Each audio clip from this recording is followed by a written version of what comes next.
Hi everyone, our group has been looking at MODIS bands 8, 9 and 10. This video will cover what MODIS is, its band combinations and the resolutions, before moving on to what the technology visualizes and detects, supported by a case study at the end. So, what is MODIS? MODIS stands for Moderate Resolution Imaging Spectroradiometer. It is an imaging sensor aboard both NASA's Terra and Aqua satellites, which launched in 1999 and 2002 respectively. Both these satellites have a sun-synchronous polar orbit, meaning they follow the sun so as to avoid picturing shadows.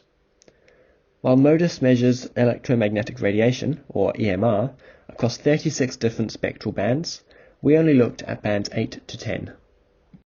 These three bands are very close together in terms of the wavelengths that they measure.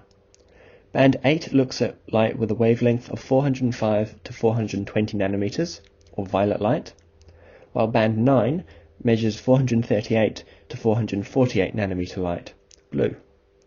Finally, Band 10 observes light with a wavelength of 483 to 493 nanometers, which is aqua. The spectral resolution of Band 8 is 15 nanometers. Band 9 and 10 is 10 nanometers. All bands' radiometric resolution is quite high, with each band obtaining 4096 levels of shades. Since the viewing coverage is large, the revisit cycle of MODIS is every 1 to 2 days. The sensor is on both Terra and Aqua satellites. Data could be obtained from the morning and the afternoon. The spatial resolution of band 8, 9, and 10 is 1000 meters. Here I will be talking about the power and potential applications of the resolutions mentioned above. Firstly, we have spectral resolution.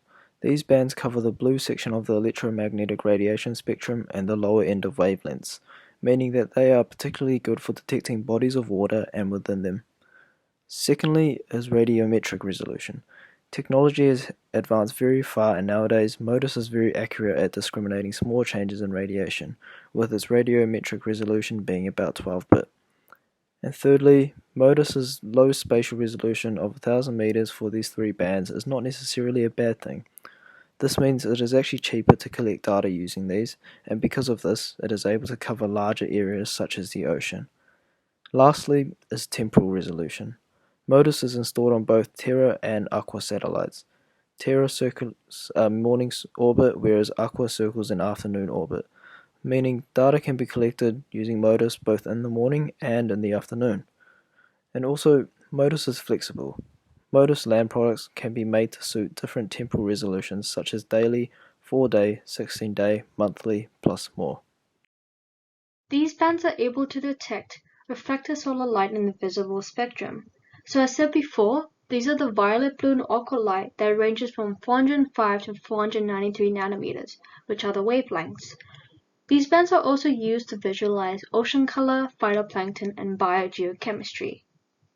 So in the Google Earth Engine image, there seems to be an overlap between cloud and ocean data. It appears red in mountain peaks and in the middle of the clouds, which you can see here in the left image.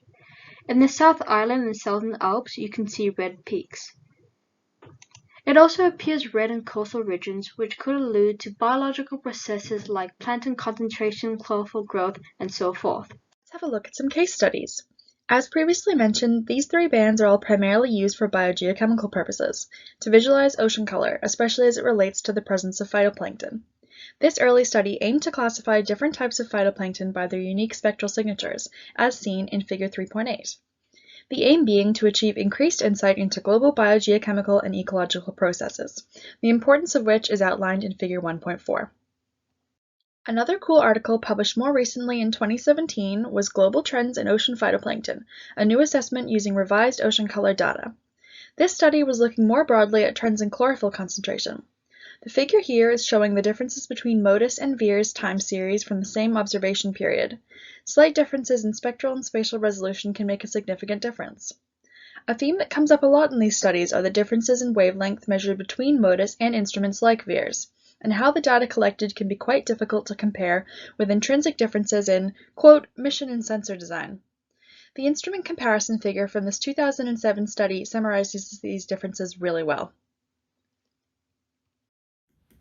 From space to the skies and oceans, these MODIS bands can obtain daily data of the Earth's biogeochemistry at a global scale. Thanks for listening.